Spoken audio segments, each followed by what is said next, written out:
Welcome to the channel. My name is Matthias. Today we're going to talk about Gerry Duggan's Cable series and the first story arc that surprisingly I really didn't like. This whole situation with young Cable in general, I don't like the character. I feel like he's very off-putting. So the story starts off, we have a couple that both characters are mutants. They've decided not to move to Krakoa, but their daughter has been kidnapped. And basically, this is the main premise of the story. Cable is sent in as a detective to try to find out who took this child. Now in this series, you're going to see Cable walking around with a sword all the time. This is the sword of Galador. This used to belong to the Space Knights. He actually pulled this sword out of the paw of a beast that came from Okara. This took place in the first issue of the series. So while investigating this kidnapping, Cable's attacked by a group of renegade Space Knights that have been reactivated because of the presence of the sword.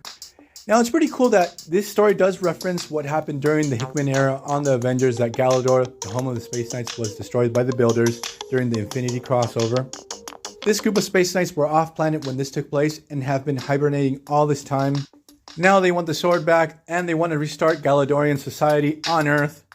So Cable realizes that he can't defeat the Space Knights, they're way too powerful, so he hatches up this insane scheme.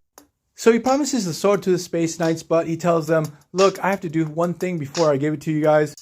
So what he does, he searches out Old Man Cable's body. Here he discovers that Deadpool actually had dug up his corpse and put him inside a pool table.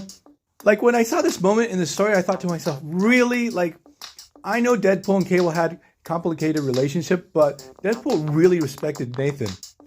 This moment felt like really bad writing, and it's weird because Gerry Duggan had a really good Deadpool run in general. So we have Nathan go to Deadpool's pad. He tells him, look, I need Old Man Cable's arm, and he saws it off. And again, I thought to myself, this kid is a total psycho. So what we discover in this story is that the Cable from the future knew that Nathan would do this, so he hides in his arm a nuclear bomb so he can help his younger self defeat the Space Knights. He takes all the Space Knights out to the desert and he tricks them, throws them a nuclear bomb. He jumps through a Krakoan gate.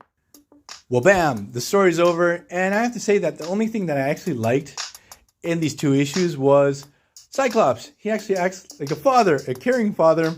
He's always been written like the worst dad ever. He's never around. He's very negligent with his children. In these two issues, at least he's trying to keep an eye out on Cable, see what he's doing, make sure he doesn't get into any trouble. So I'm going to leave this video here. I hope you guys liked it. Stay away from Gerry Duggan's Cable series. At least the beginning is really bad.